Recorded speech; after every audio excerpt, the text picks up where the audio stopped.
9월 1일, 9월의 첫날 금융시장은 굉장한 혼돈의 하루로 기억이 될 것 같습니다. 겉으로만 봐서는 평안했지만 뜯어보면 무척이나 치열했습니다. 미국 노동통계국의 실업률 데이터가 나온 날이었습니다. 먼저 데이터 보겠습니다. 이 데이터부터 좀 혼란이었는데요. 먼저 실업률 3.8%를 찍어서 2022년 2월 이후 최고치를 찍었습니다. 시장이 환호할 만한 그런 소식이었는데요. 지난번 영상에서 필립스 곡선이 가팔라졌다고 파월 의장이 추정을 했고, 실업률이 높아진다는 것은 이 가파른 곡선상에서 빠른 물가 하락을 예고하기 때문이었습니다. 자, 그런데 이거 역시 중요한 숫자죠. 미국의 비농업 고용, 이거는 오히려 예상치를 웃돌았습니다. 시장 예상치는 17만 정도였는데 18만 7천으로 더 높은 숫자가 나온 건데요. 이것도 통계를 뜯어보면 사실 더 나올 숫자가 덜 나온 건데요. 항목별로 보자면 이 운송 및 창고업에서 숫자가 크게 줄어든 것을 볼 수 있는데, 이거는 얼마 전에 트럭 운송업체 옐로파산이 영향을 미쳤기 때문입니다. 전체 트럭 물류시장 5위 회사인데 8월 초 챕터 11에 따른 파산 보호를 신청을 했습니다. 이런 게 반영돼서 운송 및 창고에만 일자리가 3만 4천 개 정도 줄었는데, 전달 여기서 10,000개 줄었고요. 그 전달 19,000개 줄어든 걸 감안하면 이런 이벤트성으로 8월에 더 많이 감소한 일자리 약 10,000개, 20,000개를 빼면 사실 이번 비농업 고용 순증은 이벤트가 없었다면 한 20만 개 정도 순증했다고 봐야 하기 때문에 시장 예상 대비 고용이 좀 더 세게 나왔다, 이렇게 볼 수가 있는 겁니다. 이렇게 한날 한시에 나온 데이터가 엇갈리면 시장 반응을 보면 되는데요. 여기서도 하루 만에 되게 격정적인 일이 벌어집니다.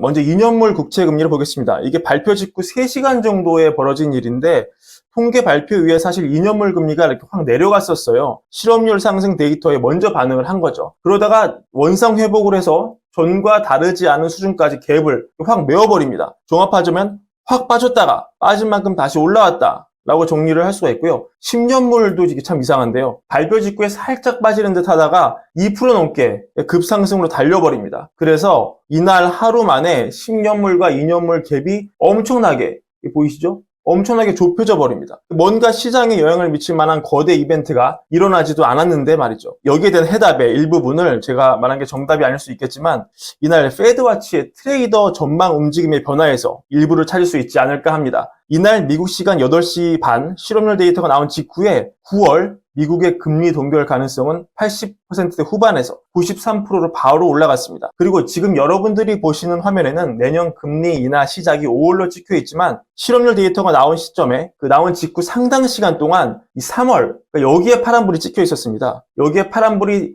몇 시간 들어왔다가 이게 다시 5월로 넘어간 거죠. 그러니까 순간적으로 채권 시장이 금리 인하 조기 가능성을 높였다가 다시 원점으로 복귀를 한 겁니다. 그런 동안에 이달 금리 동결 확률 93%에는 변화가 없었습니다. 여기에는 힌트가 있습니다. 자, 이제 시장은 단기와 장기를 구분해서 바라보기 시작을 한 것입니다. 꼼짝하지 않던 실업률 데이터가 무려 1년 6개월 만에 최고치를 찍었다. 이제 조금 올라가면 3.9, 4.0도 보이기 시작한다. 그리고 아까 말씀드렸다시피 잭슨홀에서 파월은 이 필립스 곡선이 세워지고 있다는 핵심 발언으로 실업률 데이터가 올라가면 물가 상승이 잦아들 것이라는 메시지를 줬다.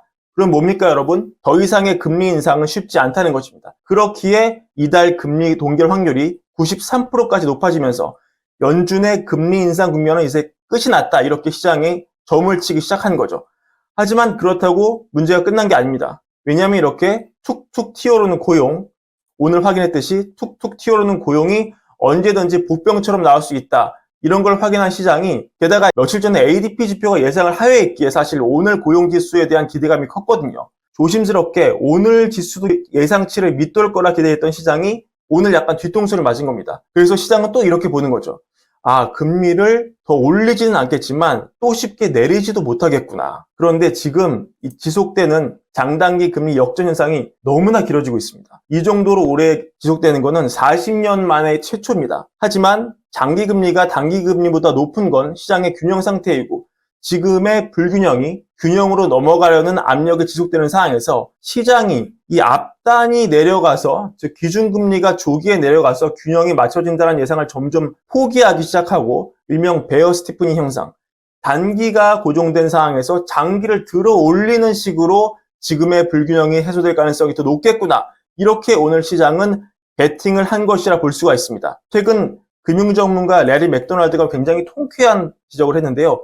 미국 안에서 약간 금기시하는 발언을 했습니다. 미국 정부가 엄청난 적자 지출, 이 가스를 밟는 거라고 표현을 했는데요. 엑셀이죠, 치면은. 엑셀을 밟으면서 금리 인상, 브레이크를 밟는 거를 하고 있다고 얘기를 합니다. 큰 규모의 정부 지출은 연준이 인플레이션과의 지속적인 대결하는 걸 약화시키고 있다, 이렇게 지적을 하면서 정부 지출이 연간 10에서 15% 증가하면서 23년 연방 적자가 1조 7조 달러로 추세화되는 상황에서 인플레이션과 싸우자, 이게 말이 되냐, 이렇게 지적을 합니다. 미국 안에서조차 이런 재정 적자 상황에서는 연준이 목표로 하는 2% 타겟까지는 인플레가 떨어지기가 힘들다, 점점 기정사실화하는 것이죠. 그리고 유가입니다. 유가가 WTI 기준 배럴당 85달러를 넘어서 6개월 내 최고치, 좀 더 가면 1년 내 최고치도 갈 수가 있는 상황입니다. 유가 공포가 미국 시장을 스물스물 잠식하고 있습니다. 미국 원유 재고는 올해 최저 수준으로 떨어졌고 사우디는 독자 감산 의지를 내비치고 있습니다. 이대로 가면은 그동안 YOY 기준으로 CPI를 낮췄던 국제유가가 반대로 YOY 기준으로 CPI를 높이는 주범이 될 수가 있습니다. 즉 끈적한 인플레 고통이 더 커지고 있다. 이런 것들이 종합적으로 시장에 어떤 영향을 줬다. 저번에 말씀드린 대로 상단은 이미 확인했지만, 즉 얼마나 높게는 답이 좀 나왔지만 얼마나 길게에 대한 답은 여전히 불확실하고, 오늘 나온 데이터로는 금리가 상당 기간 높을 것으로 예상한 시장이 최근 내린 장기채 수익률을 다시 올려버리는 식으로 오늘 장을 끌고 갔다, 이렇게 정리할 수 있겠습니다. 제가 댓글을 다 보지는 못하는데 최근 영상은 댓글을 좀 봤습니다. 저도 이 채널을 진행하면서 적어도 썸네일만큼 좀 자극적으로 달려는 욕심에서 자유롭지 못한 게 솔직한 심정인데요. 불편하신 분들께는 죄송한 마음을 전하고, 또 제 입장을 댓글로 대변해 주신 분들께는 정말 감사한 마음 함께 전하겠습니다. 네, 오늘 영상은 이것으로 마치겠습니다. 월거월부 사랑, 구독과 좋아요도 부탁드립니다. 감사합니다.